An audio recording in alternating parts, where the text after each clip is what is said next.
সম্মানিত বন্ধুগণ, আসসালামু আলাইকুম। দূরে কাছে দেশে অত দেশে বাইরে থেকে বন্ধুরা, ঠিক এই মুহূর্তে ঈদের এই শত ব্যস্ততাকে দূরে ঠেলে যে যেখান থেকে বাস্তব জীবনের গল্প শোনার জন্য আমার সাথে জয়েন করেছেন আমি আপন।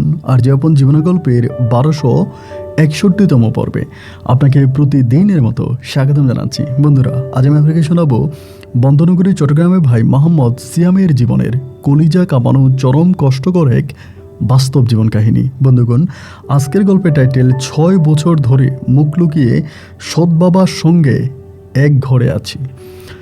6 বছর ধরে মুখ লুকিয়ে সৎ বাবার সঙ্গে এক ঘরে বেঁচে আছি। এই গল্পটা চট্টগ্রামেরই প্রত্যন্ত এলাকার এক জনম দুঃখী কপাল পরা হতভাগা এক মেয়ের বাস্তব জীবন কাহিনী। যে গল্পটা শোনার পরে আপনার বুক ফেটে চোখে জল আসবে। হৃদয় বিদারক করুণে বাস্তব জীবনের গল্পটা আমি আশা করব আপনার প্রত্যেকে আমার মুখে শুনুন এবং গল্প শেষে চট্টগ্রামের ভাই সিয়ামকে আপনার মতো করে একটা মন্তব্য কমেন্ট বক্সে লিখবেন। ধন্যবাদ সবাইকে। সুপ্রিয় বন্ধুগণ, আসসালামু আলাইকুম। আমার নাম মোহাম্মদ সিয়াম, আমার বাড়ি বন্দনগরী চট্টগ্রাম। বন্ধুরা, আমি আমার জীবনের গল্পটা শুরু করার শুরুতে আপনাদেরকে আমার পরিবারের বিষয়ে জানিয়ে রাখি। আমার পরিবারে আমি আছি, আমার বাবা আছে, মা আছে, রয়েছে আমার দাদিমণি সহ আমার বড় একটা বোন আর ছোট 2টা বোন। আমরা টোটাল 3 বোন 1 ভাই। আমাদের পরিবারটা চট্টগ্রাম শহরের অদূরে কোনো এক ছোট্ট গ্রামে এক নিম্ন মধ্যবিত্ত পরিবার। আমার বাবা পেশায় একজন মাওলানা সহ আমাদের এলাকার মসজিদের ইমাম সাহেব। আমি খুব ছোটোবেলা থেকে দেখে আসছি আমাদের পরিবারটা অনেকটা অভাব অনটন, আবার অনেকটা সুখে, তার মানে মধ্যবিত্তভাবে আমার শৈশবের দিনগুলো কাটে। আমি ছোটোবেলা থেকে 5 ওয়াক্ত নামাজি ছিলাম। দিনের পথে চলাফেরা করতাম, নামাজ পড়তাম, রোজা রাখতাম এবং বিশেষ করে আব্বুর সাথে আমি 5 ওয়াক্ত নামাজে 5 বার মসজিদে জামাতে সহিত নামাজ আদায় করতাম, যার জন্য অত্র এলাকাতে সবাই আমাকে অনেক বেশি ভালোবাসতো। একজন ইমামের ছেলে হিসাবে আমাদের এলাকাতে আমার ছিল অনেক বেশি সুনাম। শৈশবের দিনগুলো সুখে, শান্তি আর ভালোবাসার মাঝে আমার কাটতে থাকে। এই করে করে আমি মোটামুটি প্রায় অনেকটাই বড় হয়ে যাই এবং বড় হওয়ার পরে যদিও আমার বাবার ইচ্ছা ছিল যে তিনি আমাকে মাদ্রাসা লাইনে পড়াশোনা করাবেন, আমাকে কোরআনে হাফেজ বানাবেন এবং দ্বীনি শিক্ষা আমাকে দেবেন, কিন্তু আমার মা ছিল সম্পূর্ণ ব্যতিক্রম। আমার মা আমার বাবাকে সাফ কথায় জানিয়ে দিল যে না, আমি সিয়ামকে স্কুলে পড়াবো, আমি সিয়ামকে স্কুল লাইনে পড়াশোনা করাবো এবং জেনারেল লাইনে পড়াশোনা করাবো। এই কথা বলাতে একটা পর্যায়ে আমার মায়ের কথায় বাবা তখন রাজি হয়ে গেল। এরপর আমাদের এলাকা থেকে মোটামুটি খানিকটা দূরে একটা স্কুলে আমাকে তখন ভর্তি করানো হয়। আমি তখন স্কুল লাইনে পড়াশোনা করতাম। ছোটোবেলা থেকে আমি যথেষ্ট পরিমাণের মেধাবী একজন ছাত্র ছিলাম, ঠিকমতো পড়াশোনা করতাম এবং মেধা শক্তি অনেকটা ভালো ছিল আমার। সবাই আমাকে অনেক ভালোবাসতো এবং এরকম করে করে আমার শৈশবের দিনগুলো কাটতে থাকে। আমি ছোটোবেলা থেকে খুব বেশি স্টাইল করে চলাফেরা করতাম, যদিও হুজুরের ছেলে ছিলাম। এরপরও জিন্স প্যান্ট পরতাম, টি শার্ট গায়ে দিতাম এবং একটু বিশেষ করে ওয়েস্টার্ন টাইপের চলাফেরা করতে আমার খুব ভালোই লাগতো এবং আমিও দেখতে শুনতে প্রায় অনেকটা ফর্সা এবং সুন্দর ছিলাম। এরকম করে স্কুল জীবন আমি প্রাইমারি স্কুলের গণ্ডি পার করি এবং আমাদের এলাকা থেকে খানিকটা দূরের একটা হাই স্কুলে আমি তখন ভর্তি হই। হাই স্কুলে ভর্তি হই এবং আমাদের এলাকাতে আমার সাথে আরও 2টা ছেলে আর আরেকটা মেয়ে ভর্তি হয়। আমরা তখন একসাথেই সবাই, আমাদের পাড়ার সবাই মিলে একসাথে স্কুলে যাই এবং একসাথে বিকেলবেলা স্কুল থেকে ফিরে আসি। এরকম করে আমার দিন আর রাতগুলো কাটতে থাকে। এমন করতে করতে আমি তখন ক্লাস 9-এ পড়ি। আমার জীবনের ঘটনাগুলো ক্লাস 9 থেকেই শুরু হয়। আমি যখন ক্লাস 9-এ পড়ি, ক্লাস 6 থেকে ক্লাস 9 পর্যন্ত অলওয়েজ আমার রোল নাম্বার 1 ছিল। আমি এক নাম্বার স্টুডেন্ট ছিলাম। সবাই আমাকে অনেক ভালোবাসতো এবং 1 নাম্বার হওয়ার কারণে ক্লাস 9-এ ওঠার পরে আমাদের স্কুলেরই একটা মেয়ে, যার নাম হচ্ছে রিমা, সবাই আমাকে বলতেছে রিমা নাকি আমার দিকে তাকায় থাকে। আমি যখন ক্লাসে বসে থাকি, মানে আমাদের স্কুলে সবাই বলে যে রিমা আমার দিকে তাকায় থাকে এবং রিমা আমাকে খুব পছন্দ করে। রিমাও যে ছাত্রী হিসেবে অনেকটা খারাপ ছিল তাও না। রিমা রোল নাম্বার 8 ছিল, আমার ছিল 1 এবং রিমার ছিল 8 নাম্বার। আর মেয়েদের মধ্যে রিমা দেখতে সবচেয়ে বেশি সুন্দরী ছিল, ওর চেহারা অনেক বেশি মায়াবী ছিল। আর আরেকটা বিষয় কি, রিমাকে দেখলে মনে হতো না যে ক্লাস 9-এ পড়ে, মানে ওকে যে কেউ দেখলে বলবে যে ও বিশ্ববিদ্যালয়ে পড়াশোনা করে। দেখতে শুনতে যতটা লম্বা, ফর্সা এবং ওর চলন বলন খুব বেশি মায়াবী ছিল। তো সবাই আমাকে বলে যে মেয়েটা নাকি আমার দিকে তাকায় থাকে। আমি যখন স্কুলে পড়তে বসি বা ক্লাসরুমে থাকি তখন নাকি ও আমার দিকে অদ্ভুতভাবে তাকায় থাকে। এই কথা বলাতে আমি কয়েকটা বার কান ঝুঁকে ওর মুখের দিকে তাকাই এবং তাকিয়ে দেখলাম যে আসলেই যে সবাই বলেও আমার দিকে তাকায় থাকে এই কথাটা কিন্তু মিথ্যা না। আসলেও আমার দিকে তাকায় থাকে, মানে আমার দিকে তাকিয়ে থাকে। কেন এইভাবে আমার দিকে তাকিয়ে থাকে এইটা না আমি ঠিক বুঝতে পারতাম না। এরকম করে বেশ কয়েকদিন কেটে যাওয়ার পরে সবাই আমাকে নিয়ে টানা গেছা করতেছে, আমাকে বলতেছে সিয়াম রিমা তোমারে পছন্দ করে, রিমা তোমার দিকে তাকায় থাকে, রিমা তোমারে ভালোবাসে।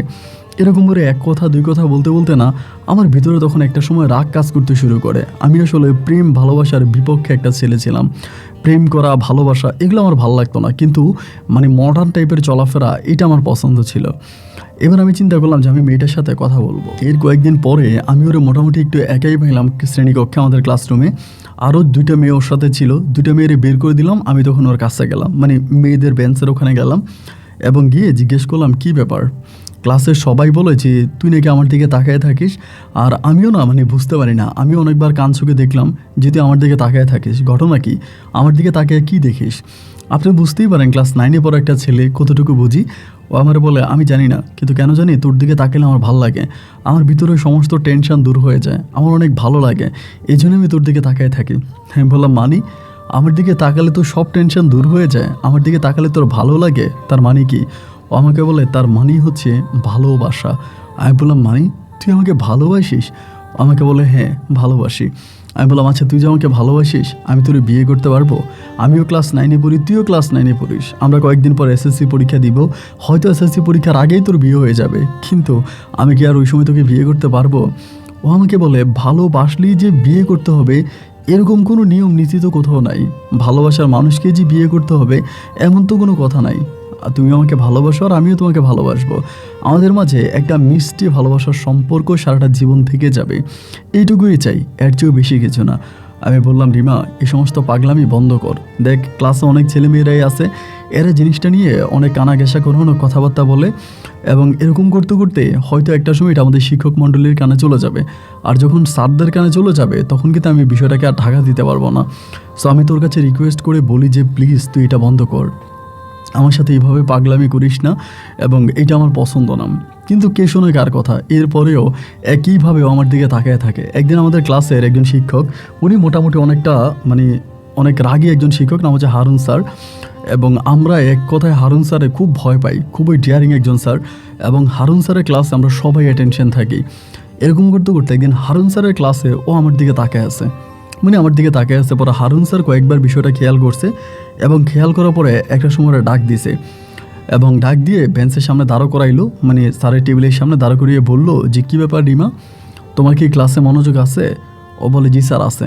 ও বলে যদি ক্লাসে মনোযোগ থেকে থাকে, আমি বেশ কয়েকটা টাইম ধরে খেয়াল করতেছি তুমি অন্য কোনো একটা দিকে তাকিয়ে আছো, অন্য কোন দিকে তাকিয়ে আছো আমাকে বলো তো। ও বলে স্যার বলতে পারবো না। স্যার তখন ধমক দিয়ে বললো যে তুমি আমার কাছে বলো, যদি বলো তাহলে ভালো হবে যে তুমি আসলে কার দিকে তাকিয়েছিলা, আর যদি না বলো তাহলে খুব সমস্যা হবে। যে স্যারের সামনে আমরা কখনো মাথা উঁচিয়ে করে কথা বলতাম না, স্যারের চোখের দিকে তাকাইতাম না, ওই স্যারের চোখে চোখ রেখে তখন বলে স্যার আমি সিয়ামের দিকে তাকিয়েছিলাম। এটা বলা মাত্রই স্যার তখন আরও বেশি রেগে যায়, রেগে গিয়ে বলে সিয়ামের দিকে তাকিয়েছিলি কেন? ও তখন ডিরেক্টলি ক্লাসে শ্রেণীকক্ষে সবার সামনে বলতেছে স্যার সিয়ামরা আমার ভালো লাগে, সিয়ামরা আমার ভালো লাগে, আমি সিয়ামরা ভালোবাসি, আমি এই জন্যই সিয়ামের দিকে তাকিয়ে থাকি। মানে এটা আসলে কোনোদিন মানে কেউ কখনো স্বপ্নও চিন্তা করতে পারবে না যে এইরকম একটা অবস্থা। আমি তখন নিচের দিকে তাকিয়ে আছে, স্যার তখন আমার ডাক দিল, ডাক দিয়া স্যার আমাকে মানে স্যারের সামনে নিয়ে গেল, নিয়ে গিয়া বলে সিয়াম রিমা কি বলতেছে শুনছিস? আমি বললাম স্যার জি আমি শুনছি। আমাকে বলে এই সম্বন্ধে তুই কিছু জানিস? আমি বললাম স্যার আমি এই সম্বন্ধে কোনো কিছু জানি না, তবে ও আমাকে অনেকদিন ধরে ফলো করে, এটা ক্লাসের অনেকেই বলে, এবং আমি ওকে বেশ কয়েকবার নিষেধ করেছিলাম, কিন্তু আমার কথা শোনে না, ও আমার দিকে তাকিয়ে থাকে। স্যার তখন বলে আচ্ছা ঠিক আছে তুই যা। এ বলার পরে আমি তখন চলে আসি, আসার পরে স্যার রিমাকে জিজ্ঞেস করে সিয়াম চা বলেছে তাকে সত্য? ও বলে হ্যাঁ স্যার সত্য। বলে সিয়াম তোকে ভালোবাসে না, কিন্তু তুই সিয়ামকে কেন ভালোবাসিস? ও বলে আমার ভালোবাসাটা স্যার একতরফা, আমার সিয়ামকে ভালো লাগে, আমি সিয়ামকে ভালোবাসি, সিয়াম আমাকে ভালোবাসবে কি বাসবে না, আমাকে ভালোবাসে কি বাসে না, এতে আমার কিছু যায় আসে না। এই কথাটা বলা মাত্রই স্যার তখন বেয়াদব বলে একটা বেত হাতে নিয়ে ওকে এমনভাবে মারতে থাকে যে মায়ের বর্ণনা আমি আপনাকে দিয়ে শেষ করতে পারবো না। মারতে মারতে ওর শরীর থেকে রক্ত বের করে ফেলে। চিটচিট করে রক্ত তখন ওর শরীর থেকে বের হয়ে বেঞ্চের উপরে পড়তেছিল। আমারও না তখন কলিজাটা ছিঁড়ে যাচ্ছিল, মানে অনেকটা খারাপ লাগতেছে যে আসলে মানে আমি কি করবো, আমি না বুঝতে পারতেছিলাম না। একবার ইচ্ছে করতেছে দৌড়ে গিয়ে স্যারের হাত থেকে ব্যাটটা কেড়ে নিই, কিন্তু আবার চিন্তা করি এটা তো হারুন স্যার, হারুন স্যারের সামনে দাঁড়িয়ে তো কথা বলার ক্ষমতা আমার নাই।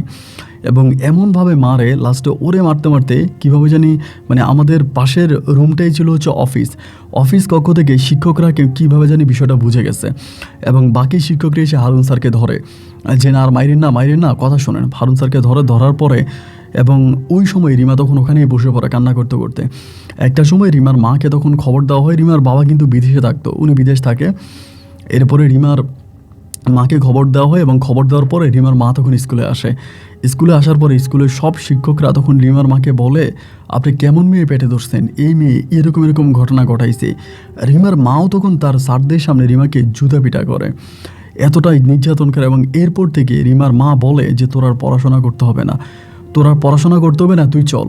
এই বলে রিমার মা তখন রিমাকে স্কুল থেকে বের করে নিয়ে যায়। ছাত্রী হিসেবে কিন্তু রিমা খুব বেশি খারাপ ছিল না। আমাদের বেসের মধ্যে রিমা মোটামুটি ভালোই মেধাবী ছিল, মেধা অনেক ভালো ছিল এবং পড়াশোনার প্রতিও না ওর অনেক আগ্রহ ছিল। কিন্তু ওরা যখন নিয়ে চলে গেল এরপর থেকে রিমার ক্লাসে আসে না। এবং রিমা যখন ক্লাসে আসে না আমার কাছে মনে হয় যে পুরো ক্লাসটাই কেমন জানি শূন্য হয়ে গেছে, আর ভিতরে ভাল লাগতেছিল না। একটা অন্যরকম কষ্ট কাজ করে। এই ক্লাসের মধ্যে একটা মেয়ে ছিল যে কিনা আমার দিকে অদ্ভুতভাবে তাকিয়ে থাকতো, যার তাকুনি আমাকে পাগল করে তুলতো। ক্লাসের সবাই বলতো এই মেয়েটা বোকার মতো তোর দিকে তাকিয়ে থাকে, হয়তো তোকে পছন্দ করে বা তোকে ভালোবাসে। আজ আর এই মেয়েটা ক্লাসে নাই, ও আর আমার দিকে তাকায় না, শুধুমাত্র আমার জন্যই স্যারের মায়ের মায়ের খেয়ে ও বাড়িতে চলে গেছে। 15-20 দিনের মতো কেটে গেল, কিন্তু কেন জানি আমি আমার নিজের মনের সাথে যুদ্ধ করে নিজের মনটাকে কোনোভাবেই সান্ত্বনা দিতে পারছি না। সময় যত সামনের দিকে যাচ্ছে রিমার প্রতি আমার দুর্বলতা ঠিক ততটাই বাড়তেছে। একটা সময় আমি রিমার প্রতি পুরো মাতোয়ারা হয়ে পড়ি, যেই রিমাকে আমি একটা সেকেন্ডের জন্য পাত্তা দিইনি, আমার সাথে কথা বলার সুযোগ দেই নেই। অথচ আজ সেই রিমার জন্যই আমার ভিতরটা মনে হয় ফেটে যাচ্ছিল। এক অজানা কষ্ট আমার বুকের ভিতরে তিল তিল করে হিমালয় পরিমাণ কষ্টের জন্ম দিয়েছে। সহ্য করতে না পেয়ে রিমাদের বাড়ির একটা মেয়েরে জিজ্ঞেস করলাম। এই মেয়েটা আমাদের এক বেশ নিচে পড়তো, মানে ক্লাস 8-এ পড়তো। তো মেয়েটারে বললাম যে রিমার সাথে তোমার দেখা হয়? আমরা বলে না ভাইয়া, রিমাপুর সাথে দেখা হয় না। আমি বললাম রিমা কোথায় থাকে? বলে সারাদিন ঘরের মধ্যে বন্দি অবস্থায় থাকে, ঘর থেকে বের হয় না। আমি বললাম আচ্ছা, আমি কি একটু রিমার সাথে কথা বলতে পারবো? বলে যে না ভাইয়া, কথা বলতে পারবেন না। আমি তখন বললাম আচ্ছা, আমি রিমাকে একটা চিঠি লিখলে তুমি কি এটা রিমাকে দিতে পারবা? বলে আচ্ছা ঠিক আছে ভাইয়া দিব। পরে আমি চিঠি লিখি এবং চিঠি লিখে এটা আমি ওই মেয়েটার হাতে দিই। 2 দিন পরে এই মেয়েটা চিঠির উত্তর নিয়ে আসে। চিঠির উত্তর নিয়ে আসলে পরে আমি দেখতে পাই রিমা গুট করে ওখানে লিখে দেয় আমার সময় শেষ, হয়তো এই পৃথিবীতে আমি আর বাঁচবো না। আমি যে মানুষটাকে আমার দেহ মনোপ্রাণ উজাড় করে ভালোবেসেছি, এই মানুষটার সাথে এই পৃথিবীতে একসাথে আমার থাকা হবে না। তুমি আমাকে মাফ করে দিও, বাট আমার জন্য যে তোমার কষ্ট হচ্ছে এটা শুনেই না আমার অনেকটা ভালো লাগছে। এই চিঠির উত্তরটা পেয়ে আমি তখন আবারও চিঠি লিখলাম যে রিমা, আমি তোমার সাথে একটাবার দেখা করতে চাই। ঠিক যতবার আমি ওর সাথে দেখা করতে চাই এই চিঠি লিখে ওকে দিই, কিন্তু চিঠির উত্তরটা খুবই ভয়ানকভাবে আসে না। ও আসলে আমার সাথে দেখা করতে চায় না, আমার সাথে কথা বলতে চায় না। পরে ওদের বাড়ির ওই মেয়েটারে জিজ্ঞেস করলাম আচ্ছা রিমা কোন রুমে থাকে? তো ওদের ছিল 3 রুমের একটা বিল্ডিং ঘর, মানে 3 রুমের বিল্ডিং ঘর, উপরে টিন দেওয়া, নিচে বিল্ডিং। তো আমাকে বললো রাস্তার পাশে যে রুমটা ওই রুমের মধ্যেই রিমা আপু থাকে। আমি বললাম ওর মা? বলে আপুর মা হচ্ছে মধ্য রুমে থাকে, আর পাশের রুমে হচ্ছে আপুদের ঘরে একটা মেয়ে কাজ করে, কাজের মেয়ে থাকে। এইটা বলার পরে আমি তখন করলাম কি, ওদের ওই পাশের রুমের মধ্যে রিমার আরও 2টা বোন আছে, ওরা 3 বোন একসাথেই ঘুমায়। আমি তখন একদিন করলাম কি, মানে রাতের বেলায়, রাত্র আনুমানিক প্রায় 1টা বাজে, আমি ওদের জানালার সামনে গিয়ে, মানে জানালায় গিয়ে নক করলাম যে রুমের মধ্যে রিমা থাকে ওই রুমে। এবং বেশ কয়েকবার নক করার পরে রিমা তখন জানালা খুলছে। খোলার পরে এতদিন এই মানুষটাকে দেখে আমার মন চাচ্ছিল যে আমি তাকে বুকের মধ্যে অন্তত 1টা মিনিটের জন্য হলেও না জড়িয়ে ধরে রাখি, কপালে একটা চুমু দিয়ে বলি জান রে, সত্যি আমারও তোমার জন্য অনেক কষ্ট হচ্ছে, কিন্তু এই সুযোগ তো আর নাই। আমি তো আর জানালা ভেদ করে ভিতরে ঢুকতে পারছি না। আমি বললাম রিমা বেরিয়ে আসো। ও আমাকে বলে কেন, তুমি কি জানো না? আমি বললাম কি জানবো? আমাকে বলে আমার তো বিয়ে ঠিক হয়ে গেছে। আমি বললাম মানে তোমার বিয়ে ঠিক হয়ে গেছে, এটা তুমি কেমন কথা বলতেছো? আমাকে বলে হ্যাঁ, আমার মতো পাগল মেয়ে, আমার তো বিয়ে ঠিক হবেই, এরকম পাগল কোনো মেয়ে আছে?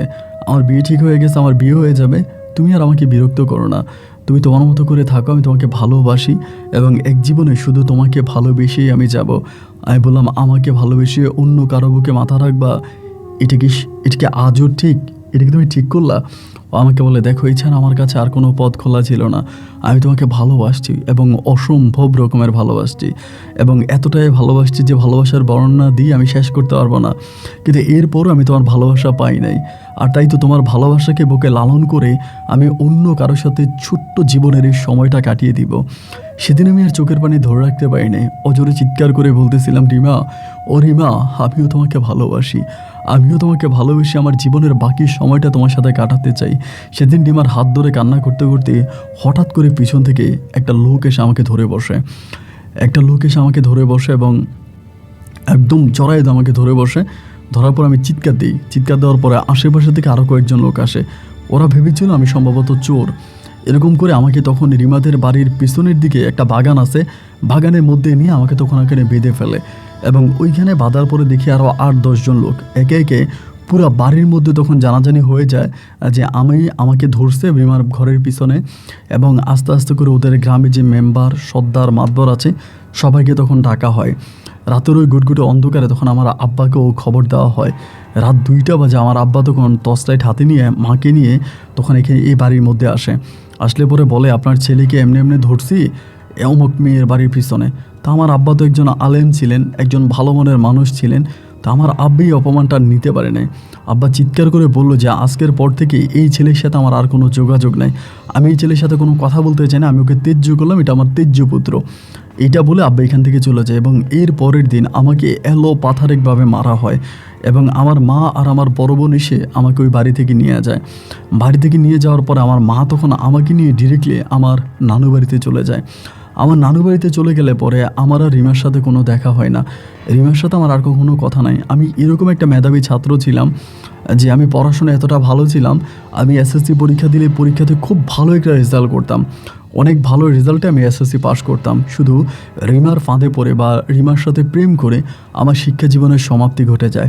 নানু বাড়িতে গেলে পরে আমাকে তখন একটা দোকানে কাজ দেওয়া হয়, একটা মুদি দোকানে চাকরি দেওয়া হয়। আমি আর বাড়িতেও যাই না, রিমার কোনো খবরও নেই না।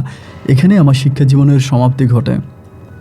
আমি তখন ওই দোকানের মধ্যে কাজ করি এবং মাঝে মাঝে রিমার কথা মনে হয় এবং যখনই রিমার কথা মনে হয় খুব কান্না করি। আর রিমার কোনো খোঁজখবর পাই না, তখনও কিন্তু মোবাইল ফোন আছে, মানে হাতে হাতে মোবাইল ফোন, বাট আমার কাছে কোনো মোবাইল ফোন নাই। মোবাইল কেনার মতো কোনো টাকাও কিন্তু আমার কাছে ছিল না। তো সবসময় ওখানে বসে থাকতাম, বসে বসে কান্নাকাটি করতাম, দোকানে চাকরি করতাম। এই করতে করতে প্রায় 4 মাসের মতো কেটে যায় এবং এই 4টা মাস আমি হিমালয় পরিমাণ কষ্ট বুকে জমা নিয়ে বেঁচে আছি।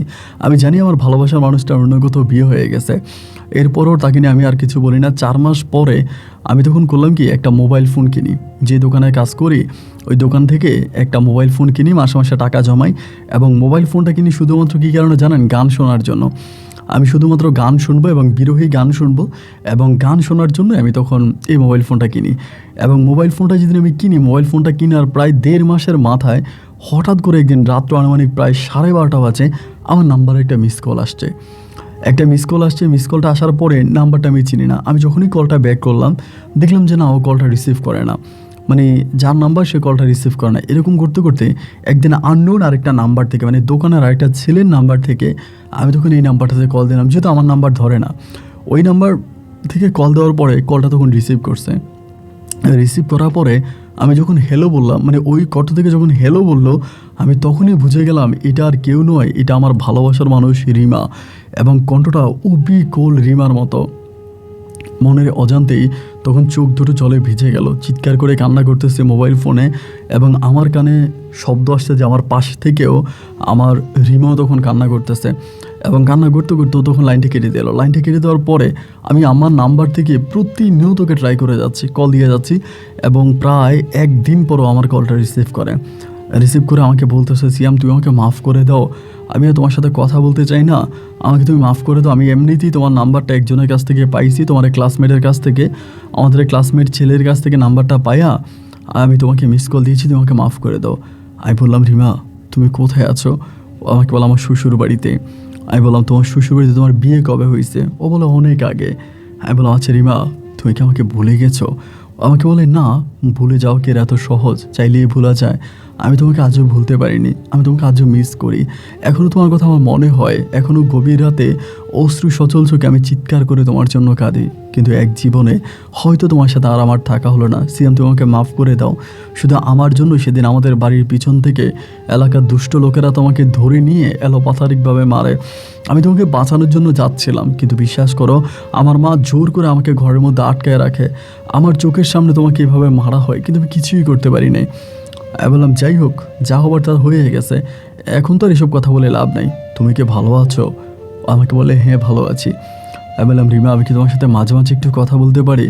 আমাকে বলে, হ্যাঁ পারো। আমার হাজব্যান্ড তো বিদেশে থাকে, আমি তো সারাদিনই বাসায় একা থাকি, তো তুমি মাঝে মাঝে আমাকে কল দিতে পারো, আমি তোমার সাথে কথা বলবো। এরকম করে মাঝে মাঝেও আমাকে কল দিত, আমি ওর সাথে কথা বলতাম। এভাবে বেশ কয়েকদিন কথা বলতে বলতে আমি একটা বিষয় খেয়াল করে দেখতাম, ওর বুকের ভিতর কেমন যেন একটা কষ্ট জমা আছে, যে কষ্টের কথা ও কারো কাছে বলতে পারে না, মানে কাউকে বলে না, বাট মনে হচ্ছে যে ওর মনের ভিতর অনেক কষ্ট জমা। আমাকে বারবার জিজ্ঞেস করে, রিমা কী হয়েছে, এতটা কষ্ট কেন পাচ্ছ, কি হয়েছে, এবং কেন তুমি এতটা কষ্ট পাচ্ছ, আমাকে বলো, তুমি কি কোনো বিষয়ে আপসেট? ও আমাকে বলে, না, কোনো বিষয়ে আপসেট না, আমি ঠিক আছি। মানে বারবার জিজ্ঞেস করার পরেও না, ও আমাকে উত্তরে, মানে প্রতি উত্তরে কোনো কিছুই বলে না। মানে কেন ওর মনের ভিতরে এত কষ্ট, কেন এতটা কষ্ট বাসা বেঁধে আছে, ও কেন কষ্ট পাচ্ছে, এসব কোনো কিছুই বলে না। এবং এরকম করে জিজ্ঞেস করতে করতে একদিনও আমাকে বলে যে, দেখো সিয়াম, যে কথাটা আমি কখনোই কারো কাছে বলি নাই, আজ আমি তোমাকে সেই কথাটা বলি। আমি যে কোনো সময় না মারা যেতে পারি। আমি বললাম, কেন? তোমার হাজব্যান্ড বিদেশে থাকে এবং তোমার হাজব্যান্ড তোমার জন্য অনেক টাকা পয়সা পাঠায়। শ্বশুরবাড়িতে তুমি অনেক মানে ভালো অবস্থানে আছো, তোমার শ্বশুরবাড়িটা অনেক বড় একটা শ্বশুরবাড়ি, ওখানে অনেক লোকজন আছে এবং অনেক বিশাল একটা বাড়ি, এবং এও শুনেছিলাম তোমার শ্বশুর নাকি খুবই নাম করা একজন ব্যক্তি। তো এরপরে এরকম একটা জায়গায় বিয়ে হয়ে যাওয়ার পরেও, এত ভালো থাকার পরেও তুমি আত্মহত্যা কেন করবা? এবং সেদিন ওর মুখ থেকে একটা কথা শুনতে পাই, যেটা আসলে আমাকে মানুষ হিসাবে খুব বেশি লজ্জা দেয়। ও আমাকে বলো, ওর হাজব্যান্ড বিদেশ থাকার পরে ওর শ্বশুর ওর দিকে খারাপ নজর দেয়, এবং খারাপ নজর দিতে পারে, এবং এইটা ওর মানে ওর ইয়েকে জানায়, ওর স্বামীকে জানায়। ওর আবার শাশুড়ি নেই, ওর শাশুড়ি নেই, ওর মানে দুইটা ননদ আছে, ওর বড় দুইটা ননদ এই ঘরেই থাকে, এবং ওর শ্বশুরও একই ঘরে থাকে, ও একই ঘরে থাকে। ওরা আমাকে বলে, আমি আমার মোবাইল ফোন আমার হাজব্যান্ডকে জানাইছিলাম যে তোমার আব্বা এরকম এরকম করে, আমার দিকে খারাপভাবে তাকে, এবং মাঝে মাঝে সুযোগ পেলে আমার শরীর স্পর্শ করে, আমার শরীরে হাত দেওয়ার চেষ্টা করে। সো আমি কি করব? আমি বললাম, তারপর তোমার হাজব্যান্ড কি বললো? ও আমাকে বলে, আমার হাজব্যান্ড ডিরেক্ট আমাকে বলছে যে এই কথা আজকের পর থেকে আর কোনোদিন আমাকে বলবা না, আজকের পর থেকে আর কোনোদিন এই কথা আমাকে বলবো না, আমি এই কথা শুনতে চাই না। আমার আব্বা যা চায় তুমি তাই করো, আমার আব্বার কথার উপরে কোনো কথা নাই। আমার বউ হইলে হইছো, তবে আমার আব্বার কথার বাইরে গেলে আমি কিন্তু তোমাকে আমার ঘরে রাখবো না। আমি বললাম, রিমি, এটা তুমি কি বলো? একজন বাবা হয়ে কিভাবে, মানে একটা মানে কি বলে, একজন হাজব্যান্ড কিভাবে তার বউকে এরকম কথা বলতে পারে? ও আমাকে বলে, আমার শ্বশুর, আমার স্বামী তো আমাকে বলছে, এখন আমি কারো কাছে বিচার দিতে পারি না, আমার পরিবারের কাছে বললেও না, আমার পরিবার আমার এই কথার কোনো মূল্যায়ন করে না, আমার এই কথা শোনে না। আমি এইসব কথা বললে তারা বারবার বলে, ও সিয়ামকে বিয়ে করতে পারো নাই, সিয়ামের সাথে বিয়ে দিই নেই, এই জন্য এরকম করতেছ, এই জন্য এরকম করতেছ, আমাকে এরকম করে বলে। আমি কোন দিকে যাবো ঠিক বুঝতে পারি না, যে কোনো সময় আমি হয়তো মারা যেতে পারি, তুমি আমাকে মাফ করে দিও, এই কথাগুলো আমাকে বলে। তো আমি ওরে বলি যে, না, তুমি এরকম কিছু করো না, সব কিছু ঠিক হয়ে যাবে। এবং আমি ওকে এও বলেছি, তুমি আমার কাছে চলে আসো, আমি তোমার সাথে সংসার করবো, কিন্তু ও আর আমার কাছে আসতে চায় না। ও আমাকে বলে, আমি আর এই জীবনে তোমাকে জড়াতে চাই না, কারণ তুমি আমার থেকেও ভালো কাউকে পাবা তোমার জীবনে, আমি তোমার জীবনে এসে তোমার জীবনে আর কোনো ক্ষতি করতে চাই না। যতই ওকে বলি, যেভাবেই ওকে বলি, কিন্তু ও আমার লাইফে আর আসতে চায় না। এরকম করে সময়গুলো কাটতে কাটতে দিনটা ছিল আপনার শনিবার। আমার খুব মনে আছে, শুক্রবারে সারাদিন ছুটি ছিল, দোকানে যাই নাই, সারাদিন ঘোরাফেরা করছি, আড্ডাবাজি করছি, এবং শুক্রবারে এসেই আমি ঘুমিয়ে পড়ছি, খুব টায়ার্ড ছিলাম, ওরে আর ফোন দিয়ে ঘুমিয়ে পড়ছি। তো ঘুমিয়ে পড়ার পরে আমার ঘুম ভাঙছে পরের দিন সকাল প্রায় আপনার 7:30টার দিকে। ঘুম ভাঙার পরে মোবাইল ফোনটা হাতে নিলাম, এবং মোবাইল ফোনটা হাতে নিয়েই দেখতেছে আমার মোবাইলে 100+ কল উঠে আছে, 100+ কল উঠে আছে, এবং এই কল নাম্বারটা ওর, মানে রিমার নাম্বার থেকে। এবং রিমার নাম্বার থেকে যখন কলটা উঠলো, এবং আমি ওখানে দেখলাম একটা SMS-ও আছে। আমি তখন প্রথমে SMS-টা পড়লাম। SMS-এ লেখা ছিল যে, আমাদের বাড়ির পিছনেই, মানে আমার শ্বশুরবাড়ির পিছনে একটা গাছ আছে, গাছটা হচ্ছে কাঁঠাল গাছ, এই কাঁঠাল গাছের নিচে লাল কাপড় পেঁচিয়ে আমি তোমার জন্য কিছু জিনিস রেখেছি, যদি পারো আমার শেষ উপহারটুকু নিয়ে যাও, এগুলো আমি তোমার জন্য জমায়ে রাখছিলাম, আর আমাকে মাফ করে দিও, আমি চলে গেলাম। তো তো যখন এটা দেখা পাইলাম আমি তখনই চিৎকার দিয়ে উঠলাম যে আরে এটা কি। সাথে সাথে ওরে কল দিলাম এবং কল দেওয়ার পরে ওর নাম্বারটাও বন্ধ। ওর নাম্বারটা বন্ধ হওয়ার পরে আমি তখন ওর শ্বশুরবাড়ির দিকে দিলাম, মানে রওনা দিলাম এবং দোকানে না গিয়ে ওই শ্বশুরবাড়িতে গেলাম। শ্বশুরবাড়িতে যাওয়ার পরে ওখানকার এলাকাতে গিয়ে জানতে পারি সেখানকার লোকজন বলতেছে রিমা নাকি ফাঁসি দিয়েছে এবং ওই ফাঁসিটা যেই গাছটার নিচের বর্ণনা আমাকে দিয়ে গেছে, যে গাছের কথা বলছে ওই গাছে ও ফাঁসি দিয়েছে। মানে ওর শ্বশুরবাড়ির পিছনে একটা কাঁঠাল গাছ আছে অনেক বড়, ওই কাঁঠাল গাছের মধ্যে ও ফাঁসি দিছে। তো লাশ নিয়ে গেছে সকালবেলা, নাকি পুলিশে লাশ নিয়ে গেছে পোস্টমর্টমের জন্য, ময়নাতদন্তের জন্য। এবং এরপরে ও আমাকে যে লোকেশানটা দিয়েছিল মেসেজের মাধ্যমে, আমি তখন ওই লোকেশান অনুযায়ী ওইখানে গিয়ে আমি দেখলাম যে ঠিকই একটা মানে পোটলা করেও কি জানি রাখছে। এইটা যখন আমি হাতে নিলাম, হাতে নেওয়ার পরে একটু সাইডে গিয়ে এটা আমি খুলে দেখলাম ভাই এটার মধ্যে অনেকগুলো গয়নাগাটি এবং সাথে একটা চিঠিও লেখা আছে। চিঠিটা লেখা এরকম যে আমি তো তোমাকে আমার জীবনে কিছুই দিতে পারিনি, তুমি আমার জন্য অনেক কষ্ট করছো, কিন্তু কোনো কষ্টের প্রতিদান হিসেবে আমি তোমাকে কিছুই দিতে পারিনি। এগুলো আমার বাবার দেওয়া গয়না, বিয়ের সময় আমার বাবা দিয়েছিল, আর আমার বাবার গয়নাগুলো আমি তোমাকে দিয়ে গেলাম। যদি পারো এই গয়নাগুলো বিক্রি করে নিজের ভাগ্যটার পরিবর্তন ঘটাও, আমাকে মাফ করে দিও, ইতি রিমা। এটা দেখে ভাই আমি দেখেন চিৎকার করে কেঁদেছিলাম। আমার সেই কান্নার কথা আমি কোনোদিনও ভুলতে পারবো না। অনেকে আমাকে বলে এই মেয়ের সাথে আপনার সম্পর্ক কী? যে মেয়ে ফাঁসি দিয়ে মারা গেছে তার বাবা মাও তো তার জন্য এরকম করে কাঁদতেছে না, তার বোনেরা তার ভাইরা তারাও তো এরকম করে কাঁদতেছে না, অথচ আপনি কেন কান্না করতেছেন এই মেয়ের জন্য? আপনি এরকম করে কেন কান্না করতেছেন? আমি কাউকে বুঝাই দিয়ে পারলাম না ও আসলে ছিল আমার দেহের অক্সিজেন। ওরে ছাড়া বাইচা থাকে এই দুনিয়াতে আমার জন্য অনেক কষ্ট হবে, আমি কাউকে বুঝাতে পারি নাই। সেদিন চিৎকার করে কেঁদেছিলাম রাতের অন্ধকারে। ওই দিন রিমার লাশ আসলো রিমার শ্বশুরবাড়িতে। রিমার লাশ আসার পরে এলাকার লোকজন রিমাকে তখন চিরনিদ্রায় মাটির কোলে শুয়ে দিল। আমি ওই জানাজায় উপস্থিত ছিলাম, যদিও জানাজায় অল্প কিছু মানুষ ছিল, জানাজায় খুব বেশি মানুষ আসে নাই, কারণ সবাই বলতেছে ফাঁসি দেওয়া আত্মহত্যা করা লাশ কেউ দেখবে না, বা আত্মহত্যা করা লাশের জানাজায় কেউ দেবে না। এরপরেও যারাই আসছিল ওদের সাথে আমি তখন জানাজায় উপস্থিত হই এবং ওই জানাজায় আমার ভালোবাসার মানুষটাকে চিরনিদ্রায় শুয়ে দেওয়া হয়। আমার রিমা আমাকে ছেড়ে এই পৃথিবী ছেড়ে, পৃথিবীর জঞ্জাল ছেড়ে চিরতরে মুক্তি নেয়। এরপরে আমি বেশিরভাগ সময় রিমার কবর এসে কান্না করতাম। এরকম একদিন, 2 দিন, 3 দিন কান্না করতে করতে আস্তে আস্তে দেখি যে লোকেরা এটা নিয়ে আস্তে আস্তে কানাঘেঁষা করতে শুরু করে। অনেকেই বলে হয়তো মেয়ের সাথে আমার কোনো সম্পর্ক ছিল। তো চিন্তা করলাম যে মানুষটা মরে গেল, তারে নিয়ে যদি আমি এরকমভাবে গবেষণা করি বা তার কবরের কাছে এসে কান্নাকাটি করি, এতে তো এলাকার লোক তারে আরও খারাপ জানবে, তাকে আরও বাজেভাবে ক্রিয়েট করবে। এটা চিন্তা করে আমি আর রিমার কবরের কাছে খুব বেশি আসলাম না। মাঝে মাঝে রাস্তা দিয়ে যাওয়ার সময় ওর কবরটা দেখতাম, ওর জন্য কান্না করতাম। সব কিছুর পরে আমি চিন্তা করছি আমি কিছু একটা করব, আমি এই এলাকায় আর থাকবো না। এই এলাকাটা আমার কাছে বিষের মতো মনে হয়, এলাকাতে আমি নিঃশ্বাস নিতে পারি না, আমার কাছে সব কিছু অন্ধকার লাগে। এক পর্যায়ে আমি এলাকাটা ছেড়েই চলে যাই, পরিবারের সাথেও আর কোনো যোগাযোগ রাখি না।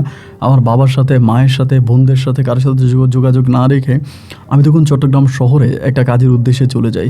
আমি রিমার গয়নাগুলো অনেক টাকায় বিক্রি করি, অনেক টাকায় আমার রিমার গয়নাগুলো বিক্রি হয় এবং এই গয়নাগুলো বিক্রি করে আমি চাচ্ছিলাম কিছু একটা করার জন্য, কোনো একটা কিছু করা যায় কিনা, যা হোক ব্যবসা বাণিজ্য বা কিছু একটা যদি করতে পারি তাহলে হয়তো নিজের পায়ে দাঁড়াতে পারবো বা নিজে কিছু একটা করতে পারবো।